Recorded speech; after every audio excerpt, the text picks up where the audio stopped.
மங்கள பட்டினில் மணக்கோலம் விவாகா வழங்கும் சுபமுகூர்த்த பட்டு தி Chennai silk D நகர் வேளச்சேரி குரோம்பேட் மற்றும் திருவள்ளூர். அயோத்தி ராமர் கோவிலில் வரும் 22ஆம் தேதி ராமசிலை பிரதிஷ்டை செய்யப்பட உள்ள நிலையில் உத்தரப்பிரதேசம் விழாக்கோலம் பூண்டுள்ளது.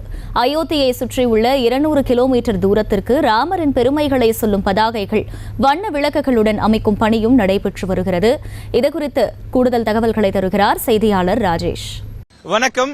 நாடு முழுவதும் இருக்கக்கூடிய இந்துக்கள் எதிர்பார்த்து காத்து கொண்டிருக்கக்கூடிய நாள் ஜனவரி 22. ராம ஜென்மபூமியிலே ஒரு முக்கியமான நிகழ்ச்சி நடைபெற இருக்கின்றது. ராமர் கோவில் திறப்பு விழா நிகழ்ச்சி மிக பிரம்மாண்டமாக நடைபெற இருக்கின்றது. 500 ஆண்டுகால வரலாற்றை சொல்ல இருப்பதாக உத்தரப்பிரதேச அரசு தெரிவித்திருக்கின்றது. அயோத்தி சென்று கொண்டிருக்கக்கூடிய நாம், அதாவது லக்னோ விமான நிலையத்திலிருந்து அயோத்தி சென்று கொண்டிருக்கக்கூடிய நாம் தற்போது லக்னோ விமான நிலையத்திலிருந்து 100 கிலோமீட்டர் தொலைவிலே நின்று கொண்டிருக்கிறோம். நாம் வரக்கூடிய இடங்களில் கண்ணில் படக்கூடிய இடங்கள் எல்லாம் அனைத்து இடங்களிலும் ராமரின் பெருமையை சொல்லக்கூடிய வகையிலே பதாகைகள் வைக்கப்பட்டிருக்கிறது. ஆங்காங்கே ராமாயணம் தொடர்பான ஓவியங்கள் வரையப்பட்டிருக்கின்றது. அதே போல முக்கிய சந்திப்புகள் பலவற்றிலும் காவல்துறையினருடைய சோதனை என்பது, வாகன தணிக்கை என்பது மிக தீவிரமாக நடைபெற்று வருகின்றது. இந்த வழியாக செல்லக்கூடிய எந்த வாகனமாக இருந்தாலும் அவர்கள் தடுத்து நிறுத்தி, அது சர்ச்சைக்குரிய வாகனமாக இருந்தால், அந்த சர்ச்சைக்குரிய நபர்களாக இருந்தால் அவர்கள் பரிசோதனை செய்யப்படுகின்றார்கள். அதே போல வாகனங்களில் என்னென்ன பொருட்கள் கொண்டு செல்லப்படுகின்றது என்பதையெல்லாம் அவர்கள் ஆய்வு செய்து அதன் பிறகே வாகனங்கள் இங்கிருந்து செல்வதற்கு அனுமதிக்கிறார்கள்.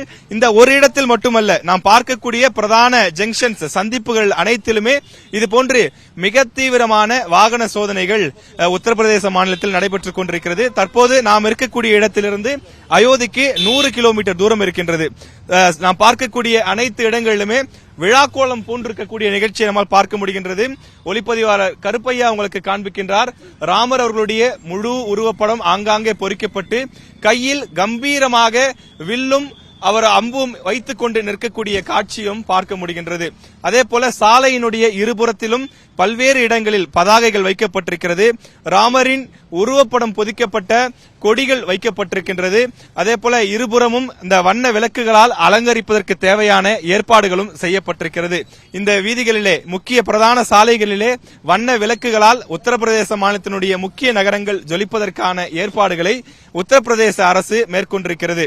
அதே போல இந்த விழா மிக பிரம்மாண்டமாகவும், அதே போல நாட்டில் உள்ள பல்வேறு இடங்களிலிருந்தும் மக்கள் வரக்கூடிய காரணத்தால் அனைவரும் எந்த பிரச்சனையும் இல்லாமல் பாதுகாப்பாக வந்து செல்வதை உறுதிப்படுத்தக்கூடிய வகையிலே அரசு தேவையான பாதுகாப்பு ஏற்பாடுகளை செய்து கொண்டிருக்கிறது. இந்த உத்தரப்பிரதேச மாநிலம் அயோத்தியை பொறுத்தவரையிலே கடும் குளிர் வாட்டி வதைக்கின்றது. 10 டிகிரி செல்சியஸ் என்ற அளவிற்கு மோசமான அளவிற்கு குளிர் இருக்கக்கூடிய காரணத்தால் 3-4 மணிக்கெல்லாமே அதிகமான குளிர் இருக்கக்கூடிய ஒரு நிலை இருக்கின்றது. அதனையும் பொருட்படுத்தாமல் காவலர்கள் தொடர்ந்து தங்களுடைய பணியை மேற்கொண்டு வருகிறார்கள். அதே போல ராமரின் பெருமையை பறைசாற்றக்கூடிய வகையில் பல இடங்களிலும் புகைப்படங்களும் அவருடைய பெருமையை வெளிப்படுத்தக்கூடிய வகையிலான பதாகைகளும் இடம்பெற்றிருக்கின்றது. நாம் உள்ளே அயோத்திக்குள் நுழைந்து விட்டோம் என்பதை காண்பிப்பதை போலவே இங்க இருக்கக்கூடிய புகைப்படங்களும் ராமரை பற்றிய அந்த புகைப்படங்களும் நமக்கு வெளிப்படுத்துகின்றன. நியூஸ் தமிழ் மூலமாக தொடர்ந்து இந்த நிகழ்வுகளை எல்லாம், ராமர் கோவில் திறப்பு விழா, அதே போல அயோத்தியில் செய்யப்பட்டிருக்கக்கூடிய ஏற்பாடுகள், ஒட்டுமொத்தமாக உத்தரப்பிரதேசனுடைய பிரதான நகரங்களில் செய்யப்பட்டிருக்கக்கூடிய பல்வேறு திட்டங்கள் குறித்தெல்லாம் நாம் தெரிந்து கொள்ள இருக்கின்றோம்.